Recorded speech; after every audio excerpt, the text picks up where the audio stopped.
নির্বাচন ডাকসু জাকসু শেষ হলো। এখন আপনাদেরকে কিছু কথা বলা জরুরি। আসন্ন সংসদ নির্বাচন আছে। সেই নির্বাচনে বিএনপির অবস্থা কি হবে, তাদের অবস্থান কি হবে, তাদের দলীয় যে পলিসি সেটা কেমন হবে। বিএনপি বুঝে গেছে ডাকসু জাকসুতে তাদের পরাজয়ের পর জাতীয় নির্বাচনেও তারা পরাজিত হবে। এজন্য পরাজয় মেনে নেওয়ার প্রস্তুতি তারা শুরু করেছে। মেনে নেওয়া তাদের আসলে একটা মজার বিষয়। দেখেন, স্লোগান দিয়ে বলছেন চাঁদা আদায় হয় পল্টনে, চলে যায় লন্ডনে। এভাবে সারা দেশে বিএনপিকে চাঁদাবাজ, দখলবাজ হিসাবে মোটামুটি পরিচিত করে দিয়েছে। আর বাস্তবেও চাঁদাবাজি, দখলবাজি প্রচুর হয়েছে, এটা অস্বীকার করার কোনো কারণ নেই। ফলে ক্ষমতায় যাওয়ার আগেই আসসালামু আলাইকুম। শেখ হাসিনা আমলি সরকার পালিয়ে যাওয়ার পর বর্তমানে ক্ষমতা আছেন নোবেলজয়ী অন্তর্বর্তী সরকারের প্রধান উপদেষ্টা ডক্টর মোহাম্মদ ইউনূস। আর এই নোবেলজয়ী ডক্টর মোহাম্মদ ইউনূস ক্ষমতা থাকাকালীন আজকে সারা বাংলাদেশে যেসব চাঞ্চল্যের ঘটনা ঘটেছে তার মধ্যে থেকে আমি আপনাদেরকে এমন কিছু গুরুত্বপূর্ণ ভিডিও ফুটেজ দেখাবো যা দেখলে আপনারা সত্যি রীতিমতো অবাক হয়ে যাবেন। তাই বলছি সম্পূর্ণ ভিডিও জুড়ে আমার সাথে থাকবেন, তাহলে সবকিছু বুঝতে পারবেন ইনশাআল্লাহ। ভিডিওতে চলে যাবো তার আগে আপনাদের কাছে ছোট্ট একটা রিকোয়েস্ট, আপনি যদি আমার চ্যানেলের নতুন দর্শক হয়ে থাকেন তাহলে চ্যানেলটি সাবস্ক্রাইব করে পাশে থাকা বেল আইকনটা বাজিয়ে দিতে ভুলবেন না। আর যারা অলরেডি আমার চ্যানেলটি সাবস্ক্রাইব করেছেন তাদেরকে জানাই অসংখ্য ধন্যবাদ। তো চলুন আজকে সেই কাঙ্ক্ষিত ভিডিও ফুটেজগুলো আমরা প্রমাণ সহকারে তারপরে দেখে আসি। আসসালামু আলাইকুম। নির্বাচন ডাকসু জাকসু শেষ হলো। এখন আপনাদেরকে কিছু কথা বলা জরুরি। আসন্ন সংসদ নির্বাচন আছে। সেই নির্বাচনে বিএনপির অবস্থা কি হবে, তাদের অবস্থান কি হবে, তাদের দলীয় যে পলিসি সেটা কেমন হবে, সে বিষয়গুলো নিয়ে একটু আলোচনা করা দরকার। আমরা গেল 5 তারিখ থেকে 5 আগস্টের পর থেকে যদি নাকি বিএনপির সভা সমাবেশ, বক্তব্য, স্লোগান এগুলো শুনি তাহলে মনে হবে যেন একটা আওয়ামী লীগের স্লোগান শুনছি, একজন আওয়ামী লীগের মানুষের বক্তব্য শুনছি। মাওলানা ভাসানী বলেছিলেন যে দাদারা যখন তোমাদের প্রশংসা করবে তখন তুমি বুঝবা যে তোমার দেশের বিরুদ্ধে গিয়েছ। আপনাদেরকে আওয়ামী লীগ এই হেরে যাওয়ার পরে আওয়ামী লীগ যে পরিমাণে অনুশোচনা, যে মানে করুণা দেখাচ্ছে আপনাদের প্রতি, এটাতে বোঝা যাচ্ছে যে আপনারা এই দেশের বিরুদ্ধে অবস্থান নিয়েছেন। আমরা এই ডাকসু নির্বাচনে সরাসরি কোনো দলের পক্ষে যেতে চাইনি। ডাকসু নির্বাচনের আগে আপনাদের যে ক্যাম্পেইন, এই গেল 1 মাস ব্যাপী, এই ক্যাম্পেইনে আপনারা একটা জিনিস পরিষ্কার করেছেন যে এই দেশকে আপনারা আবার সেই আওয়ামী লীগের মতো বিভাজনের রাজনীতির দিকে ঠেলে দিতে চান। আমার তো ভাই বিএনপি নাই, জামাত নাই, আমি তো কোনো দল করি না। আমার দল একটা, আমি আগে বলেছি আমি এন্টি ইন্ডিয়ান। আপনি সেই ইন্ডিয়ানকে যখন, ইন্ডিয়ান ন্যারেটিভকে যখন আপনি প্রতিষ্ঠিত করতে চাবেন, আপনি যেই হন, আমার বাপ হইলেও আমার যায়ও না আসেও না, আমি তার বিরুদ্ধে অবস্থান নেব। যা মন চায় করতে পারেন, মারা ফেলতে পারেন, যা মনে চায় করেন, কোনো সমস্যা নেই। এই যে নির্বাচনে দেখেছেন না, সাদিকের পক্ষে অবস্থান নিয়েছে শেষ পর্যন্ত। বলি, নির্বাচনটা শেষ হওয়ার পরে আজকে 4-5 দিন হইল, সাদিক কায়েম এখন পর্যন্ত 1 মিনিট সময় পায়নি আমার একটা কল দিতে। এখন আমার এই ভিডিওটা দেখার পরে হয়তো শিবিরের, জামাতের অনেকে তাকে হয়তো বলতে পারেন যে তুমি ইলিয়াসকে একটা কল দিতে পারতা। আমার সাদিক কায়েম যেই জায়গায় আছে, যেটা করছে, আমি এটা পছন্দ করি। সাদিক কায়েমের জন্য আরো দোয়া থাকলো, সাদিক কায়েম আরো অনেক উপরে উঠে যাক। সাদিক কায়েম যেই কাজ করছে আমি তার ওই কাজে কোনো না কোনো ভাবে সহায়তাই করবো। কিন্তু এই পৃথিবীতে যতদিন বেঁচে থাকবো তার সাথে আমার জীবনে কোনোদিন কথা হবে না। তার দরজা আমার কাছে, আমি বিশাল প্রভাবশালী ক্ষমতাশালী কিছু না, কিন্তু তার দরজা আমার জন্য সারা জীবনের জন্য বন্ধ। আমি জামাতের কাছ থেকে টাকা পয়সা নিয়ে, শিবিরের কাছ থেকে টাকা পয়সা নিয়ে তারপরে পক্ষে কথা বলিনি। এটা আমার শরীরের, মানে এটা আমার রক্তের মধ্যে, বললেন না যে আমার রক্তের গ্রুপ হচ্ছে ইন্ডিয়া নেগেটিভ। আমার শরীরে আগুন জ্বলতে থাকে এই যে মুক্তিযুদ্ধের পালসাল নিয়ে যখন কিনা কথাবার্তা বলে। এটা ইন্ডিয়া পাকিস্তানের যুদ্ধ, ইন্ডিয়া নিজে স্বীকার করেছে। পাকিস্তানিরা ইন্ডিয়ানদের হাতে লিখে দিয়ে গেছে, আমাদের ওখানে কারোর থাকতে দেওয়া হয় নাই, তারা জাতীয় সঙ্গীত বানিয়ে দিয়ে গেছে। এই ধন ফোন নিয়ে তারপরে আপনি বিশাল প্রীতি ভালোবাসা ইস্যু করি আমি এই মুক্তিযুদ্ধের মধ্যে। এটা কোনো মুক্তিযুদ্ধ না, এটা ভারত পাকিস্তান যুদ্ধ আমাদের এক দেশ থেকে আরেক দেশে হাতে লিখে দিয়ে গিয়েছে। এই 25-24 যে 5ই আগস্ট, এটা হচ্ছে আমাদের বিজয় দিবস। আবার যদি সেই পিছনে যাইতে চান তাহলে বারবার আপনাদের বিরুদ্ধে অবস্থান নেব। এইখান থেকে বের হয়ে আসতে হবে। আপনারা নির্বাচনগুলো থেকে মনে করেছিলাম শেখার চেষ্টা করছেন। নির্বাচনের পরের আপনাদের বড় বড় নেতাদের কিছু বক্তব্য শুনলাম, শুনে যেটা মনে হলো যে আপনারা সামনে নির্বাচনে, আসন্ন নির্বাচনেও আমাদেরকে ঠেলে দিচ্ছেন জামাতের দিকে। যদি এটা হইতে থাকে সুস্পষ্টভাবে বলে দিচ্ছি, আমরা ঠিক আবার সেখানে চলে যাব। নির্বাচনে হারলেন, বললেন কারচুপি করা হয়েছে। ভাই, আওয়ামী লীগের মতো ডাকাতি করা সম্ভব এখানে? জোর করে যারা মন চায় তারা ডিক্লেয়ার করে দিবেন, ওই পরে মেকানিজম করবেন, সেটা হইতে পারে। ঢাকা বিশ্ববিদ্যালয় কিংবা বাংলাদেশের কোনো বিশ্ববিদ্যালয়ে ভোট কারচুপি করা সম্ভব না। ডাকাতি করে নিয়ে নিতে পারে, রেজাল্ট নিয়ে নিতে পারে, ভোট মানুষ দিবে, যারটা সেই দিবে, এটা ঠেকানো সম্ভব না। ইভেন আওয়ামী লীগের সময় এটা সম্ভব হয়নি, সবাই ভোট দিয়েছে, পরে যায় তাদের মতো করে একটা রেজাল্ট তারা বলে দিয়েছে। এখন কারচুপি করে তারপর আর কথা বলে আপনারা সরে গেলেন। যদি কারচুপি হইতো তাইলে ছাত্র শিবিরের চাইতে ছাত্র দলের বেশি শক্তি, পুলিশের শক্তি এগুলি বেশি না? ওই ব্রাহ্মণবাড়িয়া থানার ওসি তিনি পোস্ট করেছেন ছাত্র দলের পক্ষে ফেসবুকে, একটা ফেসবুক পোস্টে দেখলাম। আপনাদের লোকজন তো বেশি, জামাতের লোকজন তো কম, আপনাদের সাথে পারতো না। আরেকটা হচ্ছে আওয়ামী লীগের লোকজন নাকি, চান্দা আব্বাস ভাই বলেছেন, চান্দা আব্বাস বলে যে আওয়ামী লীগের ছাত্রলীগের সবাই নাকি শিবিরকে ভোট দিয়েছে।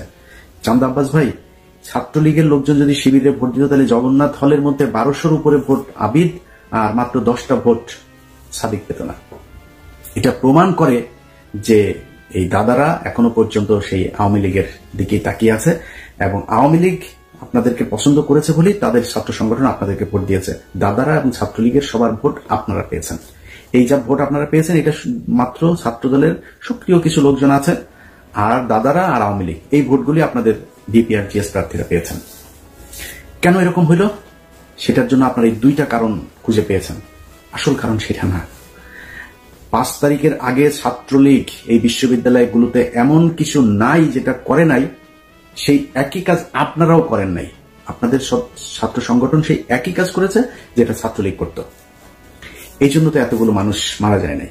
এই দেশের ছাত্র সমাজ, সাধারণ মানুষ আগের রাজনীতি সহ্য করবে না। ছাত্র শিবির কি করেছে? তারা যখন দেখেছে যে তাদের এখানে থাকা সম্ভব না, তারা গুপ্ত রাজনীতির কৌশল বেছে নিয়েছে। তারা সেই হলে থেকেছে, ছাত্রলীগের পাশে থেকে থেকে তারা সেখানকার রাস্তাঘাট, অলি গলি, রাজনীতির ধরন, ছাত্রদের মনোভাব সবকিছু তারা বুঝেছে। বুঝে তারপরে 5 তারিখের পর তারা ছাত্রদের জন্য বাস, ছাত্রদের জন্য পানির ট্যাপ, ছাত্রদের আবাসনের সুযোগ সুবিধা, ব্যক্তিগত সমস্যা, পারিবারিক সমস্যা কার কি আছে এই সমস্যা সমাধানের চেষ্টা করেছে। বিভিন্ন জায়গায় গুরুত্বপূর্ণ পদে তাদের লোকজনকে বসানোর চেষ্টা করেছে। আপনাদের ছাত্র সংগঠন কি করেছে জানেন? টিএসসির চায়ের দোকান, শাহবাগের ফুলের দোকান, ওইদিকে নিউ মার্কেটের ফুটপাতের দোকানপাট, এগুলো থেকে চান্দা নেওয়ায় ব্যস্ত ছিল। কে কত খাবে সেটা থেকে। আপনাদের এই ছাত্রদেরকে দেখভালের জন্য আপনাদের যাকে দায়িত্ব দিয়েছেন মহামান্য তারেক রহমান সাহেব, তিনি এবং তিনার পুলিশ কর্মকর্তা স্ত্রী মিলে যে লুটপাট করেছে তারেক রহমান, আপনার সেই আগের আরেক গিয়াসউদ্দিন আল মামুন আপনার আশপাশে অনেকগুলো জড়ো হয়ে গিয়েছে। তার রেজাল্ট আপনারা এই ডাকসুতে পেয়েছেন। এখন যদি আপনারা মনে করেন যে না আমরা তো এই ইয়ে করেছে, কি বলে, কারচুপি আর ইয়ের কারণে আপনারা হেরে গিয়েছেন, এটা যদি মনে করে তারপরে ওইভাবেই যদি সামনের নির্বাচনে যেতে চান তাহলে ভুল করবেন। আপনাদের যে বয়ান এখন আপনারা শুরু করেছেন আওয়ামী লীগের মতো মুক্তিযুদ্ধ কেন্দ্রিক দুই দিকে বিভক্ত করে তারপরে আপনারা ক্ষমতায় চলে আসবেন, ওই ট্যাবলেট বাংলাদেশের মানুষ আর খাবে না। ভারতের বিরোধিতা করে জিতা যায় না, এটা এতদিন ধরে এই যে এক ন্যারেটিভ আপনারা বলতেন না, এই ন্যারেটিভ বাংলাদেশে আর চলবে না। এটা প্রমাণ হয়ে গিয়েছে ডাকসুতে। সরাসরি ভারতের বিরুদ্ধে অবস্থানে আমরা বলেই দিয়েছি। পাকিস্তানের প্রার্থী বলেছে আমি সাদিক কায়েমকে, খুব খারাপ লাগে, খুব কষ্ট লাগে। পাকিস্তানি স্বীকার করলো, অনেকে এটা নিয়ে আবার ওনাদের গ্রুপে ওনাদের ভেতরে আবার খুব ই করে কত সাহস, কত কিছু বললো। আমাদের মা বোনেতে 2 লক্ষ মা বোনকে তোর মারে পাকিস্তানিরা লাগিয়েছে রে, তোর মারে ইয়ে টেস্ট আন, তোর কোন কোন মাকে বোনকে কার কার আওয়ামী লীগের কার কার মা বোনরে ধরে নিয়ে তারপরে ই করছে নিয়ে আয়। বাট তারপরে তর্কের খাতিরে ই করি বাচ্চার জন্য। এখন আমি যদি বলি যে পাকিস্তানের মিলিটারিরা আমাদের মা বোনদেরকে ধর্ষণ করেছে, ধর্ষণ এই কথা যদি বলি তাহলে তো বাংলাদেশের সব জারজ। আমি তো সেটা বলবো না, আমি এটা বিশ্বাসও করি না, আমি এটা জানিও না। তারপরেও কি বলি? জিতার জন্য বলি। আমার বাবা, আমার দাদা, আমার পূর্বপুরুষ সবাই রাজাকার ছিল। আমার বাবা, দাদা, চাচারা মিলে তোদের মা বোনদেরকে পাকিস্তানের ক্যাম্পে দিয়ে এসেছে, তোদের মা বোনদেরকে জিনিস প্রোটেকশন ছাড়া তারপর লাগিয়েছে, তোরা পয়দা হওয়া। এটা তো লস আছে, বলেন লস আছে। আমার বাপ রাজাকার থাকলে আমার ঘরে তো পাকিস্তানি আসে নাই। আমার বাপ তো আমার মারে নিয়ে দিয়ে আসবে, তোর মারে নিয়ে দিয়ে আসে, তোদের মাদেরকে নিয়ে দিয়ে এসছে। লাভজনক যেটা সেটা তো বলবে, লাভ কে না বুঝে। আমি লাভজনক জায়গায় আছি, এই কারণে মাঝে মধ্যে বলি খুব খারাপ লাগে পাকিস্তানি। আরে বেটা, পাকিস্তানি তুই যে মানুষের যে পাকিস্তানি রাজাকার বলিস, পাকিস্তানিরা পাকিস্তানে যায় নাই কোনোদিন। পাকিস্তানের রাজাকার যাদের বলিস তারা জানে তোদের হিন্দুস্তানের রাজাকাররা সব এখন তা হিন্দুস্তানে আছে, সব ওইখানে গিয়ে আছে। সমস্যা হইলেই দৌড় দিয়া তোরা ওইখানে যাস সারা জীবন। তোরা হচ্ছে দাদাদের পয়দা। এই দাদারা তোদেরকে বর্ডারের ওই পারে গিয়েছিলি, তারপর ওইখানে যাওয়ার পরে তোদেরকে প্রোডাকশন দিয়ে দিয়েছে, এখনো তোরা সেই রক্তের টান ভুলতে পারিস না। তো এই দাদাদের যেই রক্তের টানে যারা এই দেশে রাজনীতি করে তাদের সংখ্যা কিন্তু কম, খুব কম সংখ্যক লোকজন এই আপনাদেরকে ভোট দিতে পারবে, যাদের ভোট আপনারা নিতে চাচ্ছেন। এর বাইরে কিন্তু আর কারো ভোট পাবেন না। অতএব ওই ন্যারেটিভ থেকে আপনাকে বের হয়ে আসতে হবে। বিএনপি যদি মনে করে যে শুধুমাত্র আমরা আওয়ামী লীগের মতো এই পলিসি খাটায় তারপরে নির্বাচনে গিয়ে পাশ করে আসবো, তাহলে বিএনপিকে মাথায় রাখতে হবে তাদের অবস্থা, তাদের ভবিষ্যৎ এই আওয়ামী লীগের যা হয়েছে সেরকমই হবে। সিদ্ধান্ত আপনাদের, সিম্পল, খুবই সিম্পল ইকুয়েশন। যেটা আপনারা মেনে নিতে চান আপনাদের সিদ্ধান্ত, আপনারা যেদিকে যাবেন এবার যান। আমরা বাংলাদেশের মানুষ, আমরা যারা কিনা এই মুক্তিযুদ্ধের এইসব এই বয়ান টয়ান এগুলোর ব্যাপারে যাদের অ্যালার্জি আছে আমাদের, আমরা আপনাদের এই মুক্তিযুদ্ধ নিয়ে খুব কাজ করতে চাই। আমরা এখনো চাই মুক্তিযুদ্ধে কতজন মানুষ মারা গিয়েছে খুঁজে বার করেন, মুক্তিযুদ্ধে কতজন নারী ধর্ষিত হয়েছে আদৌ হয়েছে কিনা সেটা খুঁজে বের করেন, কতজন রাজাকার ছিল, কারা মুক্তিযোদ্ধা ছিল, আদৌ কোনো মুক্তিযোদ্ধা ছিল কিনা এটা আমরা দেখতে চাই। ভারত আসলো, আসিয়া তারপরে আপনাদেরকে 13 দিনের যুদ্ধ করে দেশ দখল করে নিয়ে তারপরে আপনাদেরকে বললো এই নাও তোমরা স্বাধীন হয়েছে, আর তোমরা স্বাধীন হয়ে গেল। কিসের বেলার স্বাধীনতা? এটার নাম স্বাধীনতা? একজন রাজনীতিবিদকে উঠায় নিয়ে চলে যায়, ট্রাইব্যুনালে সাক্ষী দিতে এসে সাক্ষীরে উঠায় নিয়ে চলে যায় ইন্ডিয়াতে, গুম করা হয়, খুন করা হয়, ভারতীয় বাহিনী সরাসরি এসে এই দেশে কিলিং করে দেওয়া যায়। এটার নাম বালের স্বাধীনতা রে। এরকম স্বাধীনতায় হিসু করি। তোদের কাছে এটা স্বাধীনতা মনে হইতে পারে, কারণ তোরা তো দাদাদের তোদের তো পয়দা করে দিছে, তোদের মাদেরকে লাগায় তারপরে তোদের পয়দা করে দিছে। এই জন্য তোরা মনে করিস তোদের জন্য ওইটাই তোদের দেশ। আমার দেশ তো ওইটা না। আমি পাকিস্তানিও না, হিন্দুস্তানিও না, আমি বাংলাদেশ চাই। যেই কারণে বাংলাদেশের পক্ষে কথা বলি। কোনো দেশের, আমার যদি এখন কোনো সমস্যা হয়, জাপানের সাথে আমেরিকার সমস্যা ছিল না, জাপানের সাথে এখন সবচেয়ে মিত্র দেশ হয়েছে জাপান। আর পাকিস্তানের সাথে আমার সমস্যা ছিল, পাকিস্তানের সাথে আমরা আলাদা হয়ে গিয়েছি। পাকিস্তানের কাছ থেকে আমার এখন সুবিধা পেলে আমি নিব, পাকিস্তান আমার কাছ থেকে সুবিধা পাইলে নিবে। পাকিস্তান আর বাংলাদেশ দুই দেশের মানুষ মিলেও যদি কান্নাকাটি করে তাও কোনোদিন এই দুই দেশ এক হবে না। এরা কথায় কথায় পাকিস্তানি এসব গাঁজাখুরি আলাপ বন্ধ করতে হবে। আপনাদের মূল দল যেটা আছে সেই দলের ডাকসু তো গেলই, তো ছাত্রদল তো তাও সেইভাবে ঢাকা বিশ্ববিদ্যালয়ের পোলাপানের কাছ থেকে তার চাঁদা টান্দা নিতে পারে না। কিন্তু জাতীয় নির্বাচনে আপনাদের মূল বয়স্ক শয়তান যেগুলো আছে সেগুলো তো ইয়েতে যাবে, ওই নির্বাচনে অংশ নিবে। তারা সারা বাংলাদেশে এমন এক চাঁদাবাজের রাজত্ব তৈরি করেছে, এগুলো আমরা বললে আপনাদের কাছে খারাপ লাগবে, আমাদেরকে মনে হবে আমরা পাকিস্তানের লোক বলে তারপরে ট্যাগ দেওয়ার চেষ্টা করবেন। বাট এই ডিজাস্টার আসার আগে কথাগুলি একটু মাথায় রাখেন। যারা 2 দিনের এখন বিএনপি দাবি করে চামচামো করে তারা আপনাদের বিপদের দিনে থাকবে না। আমাদের মুখ থেকে কোনোদিন জিয়াউর রহমান, তারেক রহমান, খালেদা জিয়া, তাদেরকে না খারাপ সময় কোনোদিন খারাপ কথা বের হয়নি, তাদের মুখ থেকে বের হয়েছে। নাকে খত দিয়েছে, খত দিয়ে আওয়ামী লীগে যুক্ত হয়েছে, আবার আমরা যাইনি। আজকে যারা দৌড় দিয়ে গিয়ে চেয়ার নিয়ে বসেছে তারা দেশে যাইতো, আসতো, বিদেশে থেকেও তাদের সমস্যা হয়নি। কিন্তু আমরা কথাগুলি বলছি আপনাদের ভালোর জন্য। যদি মনে করেন নেয়ার মতো নিয়ে সেভাবে চলেন।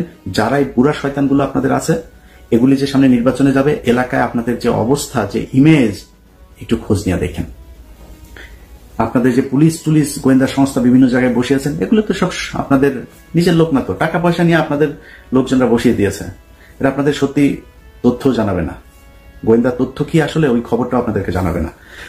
যাই হোক, অনেক কথা বললাম। বিষয়ের মূল কথা হচ্ছে যে বিএনপি ভাই, আমি এই নির্বাচনের পরে আমার এটা বললাম যে জামাতের আমিরের সাথেও কথা হয়েছিল ডাকসু নির্বাচনের পরে, ওইখানে বিএনপির কোনো লোকজন ছিল না। আমি ওনাকে বলেছি যে ভাই আমার মনে হয় এই মুহূর্তে বিএনপির ক্ষমতায় আসা উচিত।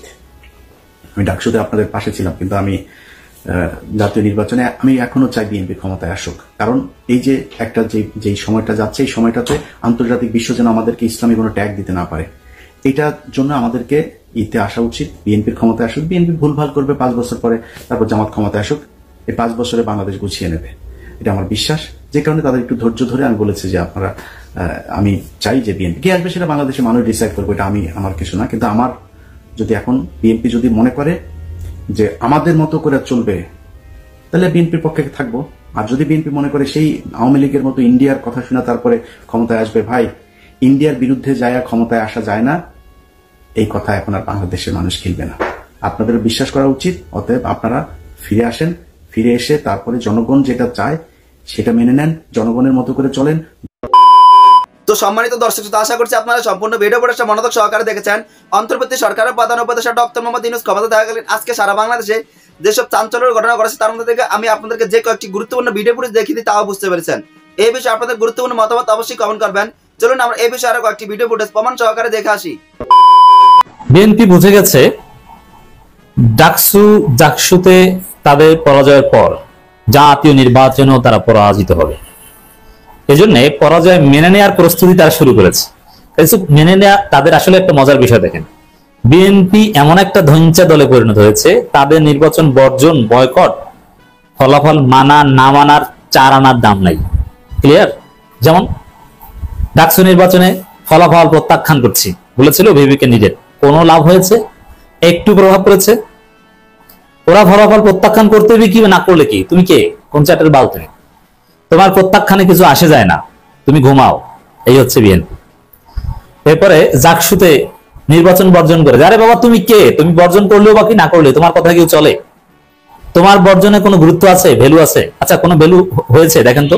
জাহাঙ্গীরনগর বিশ্ববিদ্যালয়ে নির্বাচন ঠেকেছে না? এই যারা নির্বাচিত হচ্ছে তাদের শপথ ঠেকবে না? কি হবে বলেন তো? কোন ভোটার ভোট দেওয়া থেকে বিরত থেকেছে না? আপনার দেখছি উল্টা চিত্র। ছাত্রদল নির্বাচন বর্জনের ঘোষণা দিয়েছে, ভোটার বেড়ে গেছে। আমি জানি না যে কিভাবে এটা হলো, এটা কি শিবিরের চপেটাঘাত না ন্যাচারালি এটা হয়েছে? ছাত্রদল নির্বাচন বর্জন করেছে 4টার একটু আগে, অথচ রাত পর্যন্ত ছাত্ররা লাইন দিয়ে ভোট দিয়েছে, রাত পর্যন্ত। কারণ ভোট গ্রহণের সময় 5টা পর্যন্ত, নিয়ম হচ্ছে 5টার আগে যারা লাইনে দাঁড়াবে তারা ভোট দিতে পারবে, তাতে রাত 8টা বাজলো। রাত 7:30টা 1:15টার দিকে ভোট হয়েছে। এত উপচে পড়া ভিড়। সকালে বৃষ্টি বা আবহাওয়ার কারণে বা জাহাঙ্গীরনগর বিশ্ববিদ্যালয় ছেলে একটু ঘুমায় বেশি, নিরিবিলি পরিবেশ। বর্জনের পর ওরা দেখিয়ে দিয়েছে তোমাদের বর্জনের দাম নাই। তো এই জন্যে এই বিএনপি পরাজিত হলে তো একটা এক্সকিউজ দিতে হবে, বলবে ফলাফল মানি না, বর্জন, কারচুপি হয়েছে। আবার বলবে ওরা জামাত জিতেছে, কি বলবে? দেখেন না, অলরেডি বলছে যে ছাত্রলীগের ভোটে জিতেছে, এরকম নানান কথাবার্তা। আবার একটু সান্ত্বনা নিচ্ছে নিজেরা যে ডাকসু জাকসু এটা মানে কি বাংলাদেশ?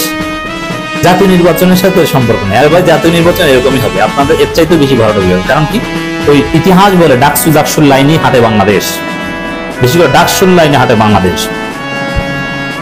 এবং সারা বাংলাদেশে পারসেপশন তৈরি হয়েছে বিএনপির দিন শেষ, জামাত শিবিরের বাংলাদেশ। যে তরুণ প্রজন্ম নব্য ভারতের দালালদের গ্রহণ করে না, আওয়ামী লীগের বস্তা পচা ন্যারেটিভ যারা গ্রহণ করে তাদেরকে এই দেশের জনগণ গ্রহণ করে না। বাংলাদেশের টেকনাফ থেকে তেতুলিয়া, রূপসা থেকে পাতুরিয়া, প্রত্যেকটা ইঞ্চিতে এই দাওয়াত, এই মেসেজ পৌঁছে গেছে বিএনপির দিন শেষ।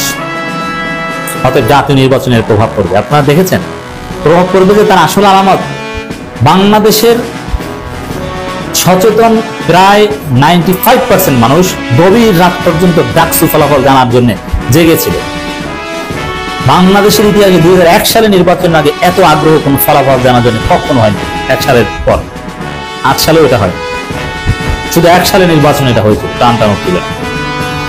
তো এই জায়গায় এই ডাকসু জাকসুর প্রভাব আরো ভয়ানক ভাবে জাতীয় নির্বাচনে পড়ে। বরং ডাকসু জাকসুতে একটা ঘটনা ঘটছে, দেখবেন যে দিন যত সামনে যাবে ছাত্রদলের পরাজয় আরো বাড়বে।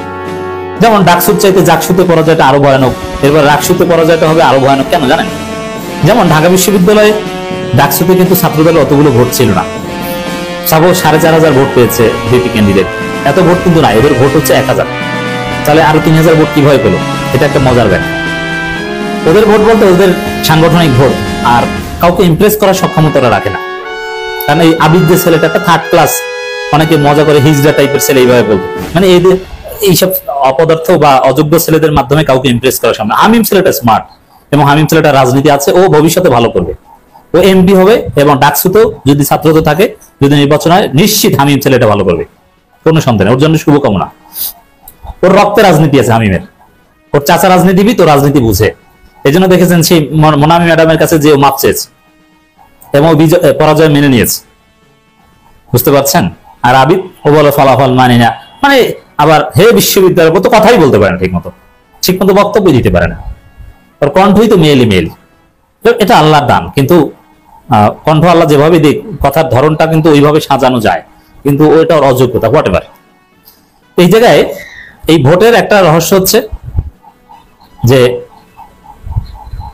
বিএনপি পরিবারের কিছু ভোট ছিল, যে বাবা মা, ঢাকা বিশ্ববিদ্যালয়ের শিক্ষার্থী বাবা মা, দাদা জিয়াউর রহমানের ভক্ত, খালেদা জিয়ার ভক্ত, যে নাতি বা ছেলে মেয়ে, আমার তোর ভোটটা ছাত্র দলকে দিস, যেহেতু জিয়াউর রহমান খালেদা জিয়ার দল, ওরা পছন্দ করে না, তারপরেও বাবা মার কথাই দিয়েছে। এরকম করে 3000 ভোট পেয়েছে। এখন ওই বাবা মা আর বলবে না, কারণ ওরা দেখছে যে লাভ নাই, দিন শেষ। এখন রাকসু চকসু বা বিভিন্ন জায়গায় যাবে, বললো যে বাবা যেটা ভালো হয় তোমরাই তো বেশি বুঝো, আমাদের ওই বুঝের দাম নাই, বরং আমরা কাদেরকে ভোট দিব ওইটা তোমরা আরো বলে দিবা।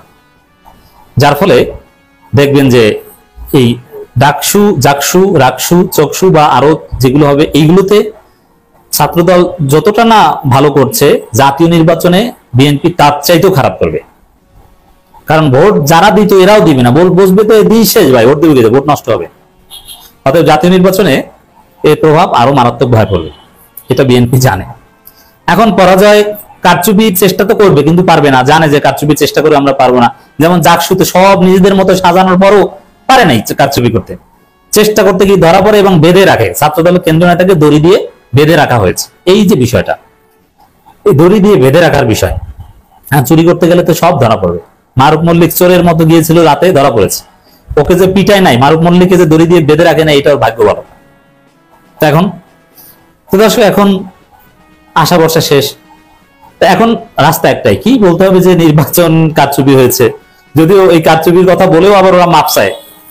এরা কারচুপির এদের অভিযোগগুলো কেমন দেখেন, মানে বোরখা পরা দেখলেই ছাত্রী সংস্থা, নারী প্রক্টর বিশ্ববিদ্যালয় সে নিয়ন্ত্রণ করছে, বলে যে ছাত্রী সংস্থা ভোট চুরি করছে, চেনে নাই, বোঝে না। এই হচ্ছে ওদের ভোট চুরির অভিযোগের সত্যতা। আবার ঘন্টা বাজানো পুরুষ যে কেউ ঢুকলে, এটা ঐতিহ্য নিয়ম, নারী হলে পুরুষ ঢুকলে ঘন্টা বাজাতে হবে। তা ঘন্টা বাজিয়েছে, এরা বলে যে ঘন্টা বাজিয়ে ভোট চুরি করে। মানে এই ছাত্রীগুলো জানেও না যে ঘন্টা বাজানোর এটা হেকমতটা কি। বলেছে যে শিবির ভোট চুরি করেছে, দেখেছে। কে দেখেছে? বান্ধবী। কোন বান্ধবী? চ্যানেল ঝিরঝির। ওই বান্ধবীর আর অস্তিত্ব নাই। এই হচ্ছে ওদের কারচুপির অভিযোগ। তারপরও এই একটাই জিকির, এটা হচ্ছে পরাজয় মেনে নেওয়ার একটা ইঙ্গিত। কি? যুবদল সভাপতি বলছে ইলেকশন ইঞ্জিনিয়ারিং এ শেখ হাসিনাকেও তারা ছাড়িয়ে গেছে। মানে এটা কি, এই শেখ হাসিনাকে ছাড়িয়ে গেছে, এতে যে শেখ হাসিনা কি খুশি জানেন? মানে এখন শেখ হাসিনা খুশি করছে যে এটা হচ্ছে আগেই ভালো ছিলাম থিওরি, যে আগেই তো ভালো ছিলাম। শেখ হাসিনার আমলে তো এত কারচুপি হয় নাই। তো বিএনপি পরাজিত হতে হতে শেখ হাসিনাই ভালো ছিল, শেখ হাসিনাকে আনা ভালো, এই থিওরিতে বসবে। এটা হচ্ছে তাদের পরাজয় সেলিব্রেট করার মতো একটা বয়ান। এটা এতটাই জঘন্য বয়ান যে পরাজয় স্লোগান দিয়ে বলছেন চাঁদা আদায় হয় পল্টনে, চলে যায় লন্ডনে। এভাবে সারা দেশে বিএনপিকে চাঁদাবাজ, দখলবাজ হিসাবে মোটামুটি পরিচিত করে দিয়েছে। আর বাস্তবেও চাঁদাবাজি, দখলবাজি প্রচুর হয়েছে, এটা অস্বীকার করার কোনো কারণ নেই। ফলে ক্ষমতায় যাওয়ার আগেই ক্ষমতায় যেতে পারবে না, এই অভ্যুত্থান হয়ে গেল বিএনপির বিরুদ্ধে। তার চূড়ান্ত আকার ধারণ করল ডাকসু এবং জাকসু নির্বাচনে। বিএনপি 2024-এর 5 অগস্ট প্রধানমন্ত্রী শেখ হাসিনাকে ক্ষমতা থেকে সরিয়ে দেওয়ার পরে সারা বাংলাদেশে যত মব হয়েছে, চাঁদাবাজি হয়েছে, বাজারঘাট দখল, গরুর হাট দখল, মাছের লিজ দখল, ব্যবসা কোম্পানি দখল, স্কুল কলেজের গভর্নিং বডি দখল, আওয়ামী লীগ এবং হিন্দু সম্প্রদায়ের জমিজমা দখল, এইগুলো যে কাজটি আসলে করেছে, তাতে মনে হয় যেন দেশটাই দখল করে ফেলেছে। তাদের নেতা জনাব তারেক রহমান তার নির্দেশে বহু দলীয় নেতাকর্মীদের বহিষ্কার করেও এই দখল বাণিজ্য বন্ধ করা যায়নি। অপরদিকে জামাত ইসলামী তারাও ভয়াবহ দখল করেছে। দখলের ভিতরে পার্থক্য, বিএনপি করেছে হাট বাজার ঘাট ইত্যাদি ইত্যাদি, আর জামাত করেছে বিশ্ববিদ্যালয়ের ভিসি সরিয়ে ভিসি দখল, সাংবিধানিক বেশ কয়েকটা প্রতিষ্ঠানের প্রধানের পদ দখল, আইন শৃঙ্খলা রক্ষার দায়িত্বে নিয়োজিত ব্যক্তিদের শীর্ষ এবং দ্বিতীয় শীর্ষ, তৃতীয় শীর্ষের জায়গাটি দখল, সচিবালয়ের যারা প্র্যাকটিক্যালি কাজ করেন সেই সকল পদগুলো দখল। এভাবে তারা ইন্টেলেকচুয়াল জায়গা দখল করা সহ ব্যাংক দখল, অন্যান্য দখল করে তাদের এস্টাবলিশমেন্টটাকে একটা স্থিতিশীল জায়গায় নিয়ে আসছে, যেখান থেকে সবকিছু করা সম্ভব। আর বিএনপির মাঠ পর্যায়ের নেতাকর্মীরা তারা ব্যস্ত হয়ে গেছেন স্বল্প পরিসরে অর্থবিত্ত লুটপাট করতে। এতে এতটা ইমেজ সংকট হয়ে গেছে, জামাত তো ক্ষমতায় যাবে এমন অবস্থায় ছিল না। বিএনপি ক্ষমতায় যেতে পারে যেহেতু আওয়ামী লীগ নাই, ফলে বিএনপি যাতে যেতে না পারে, এই লুটেরা যাতে যেতে না পারে, দখলবাজরা যাতে যেতে না পারে, এমন একটি শোরগোল উঠে গেছে সারা দেশে। এবং সেটাকে একেবারে বারুদের মতো ছড়িয়ে দিয়েছে জামাত ইসলামী এবং এনসিপি। তারা বলেছেন এক স্বৈরাচারকে উচ্ছেদ করে আর এক স্বৈরাচারকে বসাবার জন্য না। স্লোগান দিয়ে বলছেন চাঁদা আদায় হয় পল্টনে, চলে যায় লন্ডনে। এভাবে সারা দেশে বিএনপিকে চাঁদাবাজ, দখলবাজ হিসাবে মোটামুটি পরিচিত করে দিয়েছে। আর বাস্তবেও চাঁদাবাজি দখলবাজি প্রচুর হয়েছে, এটা অস্বীকার করার কোনো কারণ নাই। ফলে কেন্দ্র থেকে যতই চাপিয়ে রাখার চেষ্টা করা হোক, বাস্তবতা হচ্ছে চাঁদাবাজি, দখলবাজি, সন্ত্রাস, মামলা বাণিজ্য এমন পর্যায়ে গেছে যে বাংলাদেশের ইতিহাসে এই ভয়ঙ্কর অবস্থা কখনো হয়নি। ফলে ক্ষমতায় যাওয়ার আগেই ক্ষমতায় যেতে পারবে না এই অভ্যুত্থান হয়ে গেল বিএনপির বিরুদ্ধে। তার চূড়ান্ত আকার ধারণ করল ডাকসু এবং জাকসু নির্বাচনে। ডাকসুতে বিএনপি যাদের সঙ্গে রাজনীতি করতেন, একসঙ্গে জোটবদ্ধ হয়ে রাজনীতি করতেন, জামাত ইসলামের ছাত্র সংগঠন, ছাত্র শিবির এবং বিএনপির ছাত্র দলকে বলা হতো এক বৃন্তের দুই ফুল, এমনও বলা হতো দুই ভাই একই পরিবারের, মানে এত আপনজন, একই মায়ের দুই সন্তান। এখন সেই অন্য সন্তান বিএনপিকে ফাইনালি সাইজ করে দিয়ে দিয়েছেন। দেউলিয়াপনা কাকে বলে? বিএনপির নেতারা, আমি ইমরান সালে প্রিন্সের একটা বক্তব্য শুনলাম, তিনি বলছেন যে রাজাকারদের বাপদের ফাঁসি দিয়েছিল শেখ হাসিনা, ওরা তাদের সঙ্গে মিশে গেছে, ওরা বেইমান, ওরা বিশ্বাসঘাতক। কেউ কেউ বলতেছেন, আসাদুজ্জামান রিপন বলছেন ছাত্রলীগের ভোটে শিবির নির্বাচিত হয়েছে।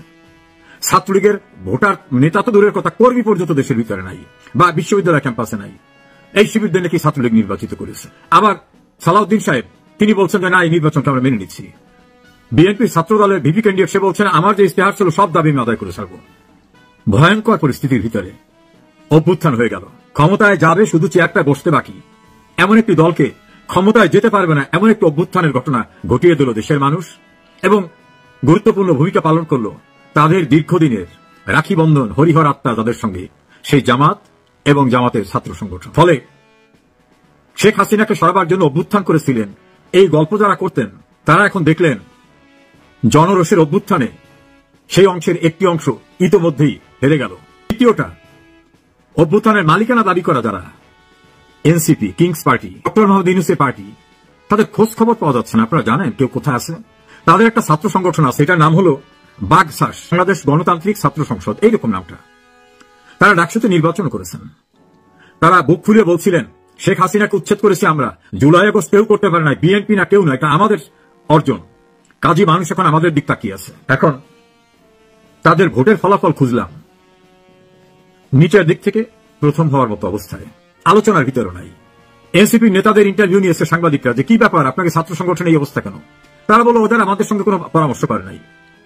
আবার এই এনসিপি এবং তাদের যে বাকসাস, এখান থেকে প্রায় 200-র অধিক নেতাকর্মী ইতিমধ্যে ত্যাগ করে চলে গেছে। 2 জন সেনা কর্মকর্তাকে যোগ করিয়েছিলেন এনসিপিতে, তারাও চলে গেছে। উমামা ফাতেমা নিজে ক্যান্ডিডেট হয়ে গেছেন। এভাবে এনসিপি নামক যে সংগঠন এবং তাদের যে ছাত্র সংগঠন, যারা জুলাই আগস্ট পতিত আন্দোলনের একক মালিকানা দাবিদার, সেই সন্ত্রাসী কর্মকাণ্ডকে আন্দোলন দাবি করে মালিকানা দাবিদাররা হারিয়ে গেছে, খবর টবর নেই। তাহলে অভ্যুত্থান হয়ে গেল, তারাও হারিয়ে গেলেন। কোথাও কারো শব্দ টের পান? জাহাঙ্গীরনগর বিশ্ববিদ্যালয়ের খোঁজ নিয়েছি, অস্তিত্ব থাকবে না। আমি গ্রাম্য ভাষা যদি বলি জমানত বাজেয়াপ্ত হয়ে যাওয়ার অবস্থা। ঢাকা বিশ্ববিদ্যালয়ে খবরই নাই, একটা পদও পায়নি, হলেও পায়নি, মূল কেন্দ্রীয় সংসদে পায়নি।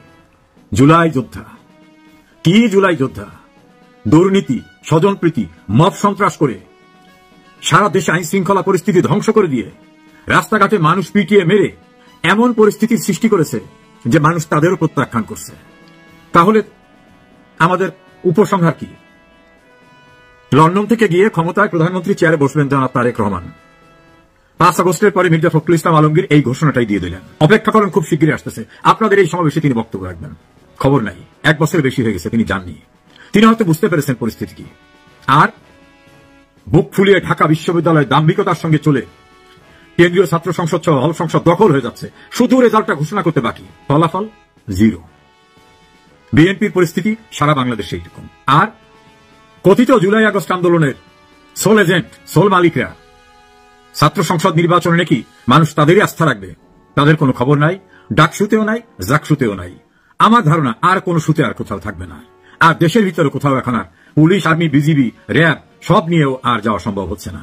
তাহলে 2 চ্যাপ্টার ক্লোজ। তো সম্মানিত দর্শক শ্রোতা, আশা করছি আপনারা সম্পূর্ণ ভিডিও পরিচিতি মনোযোগ সহকারে দেখেছেন। অন্তর্বর্তী সরকারের প্রধান উপদেষ্টা নোবেল ডক্টর মোহাম্মদ ইউনূস ক্ষমতা থাকাকালীন আজকে সারা বাংলাদেশের ঘটনার সাথে আমাদের থেকে কি হয়েছে তাও বুঝতে পেরেছেন। এই বিষয়ে আপনাদের একটি গুরুত্বপূর্ণ মতামত অবশ্যই কমেন্ট করবেন। আজ এ পর্যন্তই, দেখা হচ্ছে অন্য একটি ভিডিওতে। সে উদ্দেশ্যে ভালো থাকবেন, সুস্থ থাকবেন। আল্লাহ হাফেজ।